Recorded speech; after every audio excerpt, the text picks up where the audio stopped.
In this video, we will explore the car selling process, the role of each participant, like the salesperson, manager, and financier, price increase, and the tricks, algorithms, and tricks used by the dealer to sell you a car for as much as possible. So the process of selling a car is not just a transaction, it is truly a complex, strategic, and I would even say psychological process. This process has been refined over decades and is prepared for any of your objections. It has been tested on thousands, tens of thousands of customers. The car selling algorithm was developed by the best marketers, psychoanalysts, and renowned coaches. They use not only the latest car selling technologies, but also psychological tricks, and you will understand this further. The main thing to understand and always remember is that a dealer is not designed to sell a car cheaply. The dealer's task is to sell the car for as much as possible to cover the cost of the service you receive and to maintain a nice dealership where you can come and get this service. No matter what advertisement you see or how the dealer positions themselves, there is no car dealership that sells cars without making a significant profit. So the car selling process is divided into four main stages. The first stage is, of course, attracting the customer when they see an advertisement online or hear it on the radio or on television. When he sees the most enticing low price because some new programs have come out and this time it will be much better than before. It will be completely different. Definitely cheaper, definitely without problems. Come and see. Definitely, definitely. The dealer has different departments, the sales department, the internet sales department, and the BDC, Business Development Center. The BDC is the department that communicates over the phone with inquiries like checking the availability of a car or whether a particular car is available for a test drive. The BDC department is ready to tell you almost anything just to get you to come to the car dealership. That's his task. Why do they lead the customer to the car dealership? By any means, fair or foul, why? When you call the dealer, they will most likely tell you that yes, the car you see on the website is indeed available. Why do they never give you numbers over the phone? Why do they always confirm what you see on the internet, but when you arrive at the car dealership, the reality is different from what you saw and what you were promised over the phone? Why does the car that you were told was available suddenly perhaps turn out to be sold by other managers just 10 minutes before you actually arrived? Why is the price you saw online for the car you're now seeing and touching different from the one you're given on site? Why do they bring you to the car dealership only to find out they can't fulfill what they promised? The answer is very simple. Without bringing you to the car dealership, they don't have the opportunity to talk to you and offer what they can, or suggest an alternative to what you think suits you, but in reality you can't afford. Therefore, the first step is a phone conversation, and most often you will hear exactly what you want, just to get you to agree to come to the car dealership. The second stage of the car selling process is the direct interaction with the salesperson who meets you at the car dealership, shows you the car, fights for you, worries, negotiates, and tries to get the best price from the manager. He seems like a really good guy and tries to help, but for some reason, the prices from the manager are completely different from what you saw in the advertisement. What is this person's task? This person is responsible for greeting you, making you comfortable, and their task is to play the good cop, bad cop manager game. He is always good, always on your side, truly trying to help you. The bad manager is indeed that guy who actually sits there at the front desk with a line of salespeople just like the one working with you. His task is to explain to you that yes, indeed, the price that you saw online is actually different from the actual one. It will be the same everywhere due to the sales process.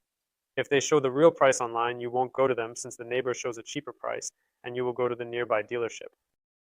And you just need to simply choose whether you prefer to work with this manager or try to find someone else, but the situation won't change because of that. So at this particular stage, you are simply and carefully deciding which specific personality, which exact person suits you best. The salesperson says, if you are not satisfied with me, you can certainly go look at another car dealership, but the price will be the same everywhere. This is the first trick you encounter. You can't refuse as it's uncomfortable to offend the person. He seems nice. He has chosen to be nice and approachable. He will spend the whole day with you, staying until late in the evening. His task is to become your friend, win you over, join all negotiation processes, and listen to you say, trying to counter, finding answers according to the algorithm that has been refined over decades by the best specialists, the best coaches, and the best psychologists to sell you a car for as much as possible while ensuring that you are happy and smiling, so that you feel like they really cared about you, truly fought for you, and you got the very best possible in this situation. Even though the price will be much higher than the one you saw in the advertisement you saw earlier. The salesperson needs to show you the car, and most of the time they won't be able to give you any prices or even go find out the price of the car until they get you into the car, until you choose a specific car in the parking lot, until you take a ride, and until you do test drive. Even if you persistently refuse and say that you know everything about the car and don't need a test drive, the salesperson's task is still to get you into the car to create an emotional attachment to it. They want you to touch it, drive it, and already plan how you will drive this car to work, to your relatives, or for your errands as soon as tomorrow. Why isn't this done easily? Why does it sometimes get delayed? Why does the manager sometimes take a long time to find the keys to show the car? This is the other side of the coin because besides creating an emotional attachment to the car, they also need to wear you down and drag out the process as much as possible. Therefore, this way, you spend a lot of time and feel like you really put in the maximum effort to get a particular car or a specific price. Therefore, sometimes the time is artificially prolonged at this stage of the process because it is the easiest stage, simply showing the car. Here, the manager might spend half an hour looking for the car keys, or the manager might walk with you for half an hour around the parking lot to help you choose a specific car. If you're choosing a new car, they are practically all the same, especially if it's the same configuration. Why can't he do it sitting at his computer checking inventory online? That's another question because it's not profitable for him. He needs you to choose a specific type of car so that you spend the maximum possible amount of time on it because this is the easiest stage. If we consider the entire car selling process, it should take as long as possible to give you the impression that you have done everything you could, that you have spent a lot of time, and that all this time you were negotiating, doing everything necessary to get the price you want, and so that you no longer have time to go to another car dealership today, compare with another brand, or perhaps even just compare with the same brand but in a different place. All processes will be artificially prolonged. After the manager shows you the car and you take it for a test drive, what happens next?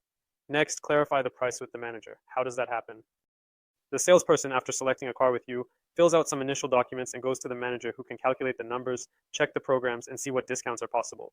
Here, the process is also prolonged to show how important it is to the person, indicating a line of similar salespeople always waiting, that you can't get through to him, that he's very busy, so that when he comes back to you with an inflated price, you understand that you can't send him to negotiate every 2 minutes and get something even better, because it takes from 30 minutes to an hour just waiting in line. So this is not done for it. The salesperson goes into their own network and you don't see them. You might be drinking coffee sitting in the waiting area and not realize what's happening or where they are. He says, I'll be gone for 5 minutes, 30 minutes pass, 40 minutes pass, and he's still not back. An hour goes by, he returns and says, I fought so hard, I stood in line for so long. The manager looked and we saw that the prices were much higher than those you saw in the advertisement. We tried to do everything possible. The manager even gave some additional discount, possibly at his own discretion. But these numbers, they are, of course, higher, but this is the best we can do. And you should pay attention that prices are sometimes, in fact, significantly twice as high as what you saw in the advertisement, or possibly a few $100s higher in the monthly payment. Nevertheless, it is much higher. What happens next? Naturally, the salesperson tries to explain to you why. There are many explanations, essentially one for each of your questions. They indeed typically sell approximately 800 automobiles each and every month, assuming a conversion rate of 3%. So 800 cars are just 3% of the incoming requests and inquiries. From those people who are negotiating, from everything that happens, it's just 3%. Just imagine how many objections they handle in a month, approximately in total. They are prepared for absolutely any turn of events. No matter what you ask, how hard you try, or how much you negotiate, they are ready for all these tactics. And this will happen throughout the day 2, 3, 4, 5 times until you agree, until they find that golden mean, address all your objections, and find the price at which you will be willing to sign the documents just to get it over with. This goes on for the whole day. I remind you that he will be going back and forth negotiating, answering all your questions, explaining this or that price increase, explaining why there was a down payment here and not there, and explaining that something was written in small print that you didn't see, explaining that perhaps you have insufficient credit history and so on. Believe me, they have answers to all your questions and objections. They might even try to offer you a different car or an alternative or a cheaper configuration or possibly even switch you to a completely different model or maybe even a different brand. So there are many variations here to find the option that you will agree to.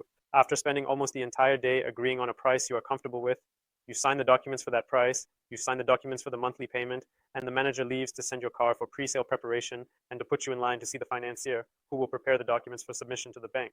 This process ensures everything is in order. The financier is usually busy, and it takes at least an hour to prepare the documents or clear the queue.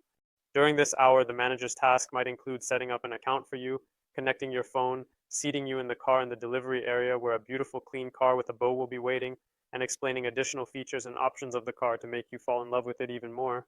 Why is this done? Because the next stage of raising the price is coming. Even though you have already signed the document, this is how it happens.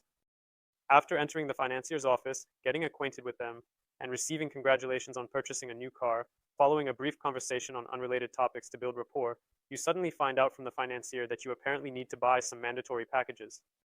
Wheel protection package, maintenance package, oil change package, additional insurance package, and so on and so forth, such as and many more.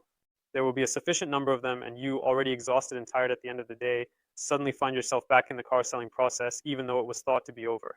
You are absolutely unprepared for this and don't even know where to look to see if it's a good offer. The salesperson is no longer with you, they don't enter the financier's office, they can't give you any advice, and you don't feel the support of the person who fought for you. You are left one-on-one with an experienced financier who tries to explain the importance of various packages to you. Exhausting, isn't it? After hearing about the importance of acquiring certain packages and noticing that it doesn't significantly increase the monthly payment compared to what it was before these negotiations, people generally agree and sign additional documents, which further increase the cost of the car that was already raised before. So you leave the car dealership happy not because you bought a new car, but because it's finally over. This saga has finally ended, and you have gone through all these circles of hell. You bargained, and you have the complete feeling that you did everything possible to get the best deal.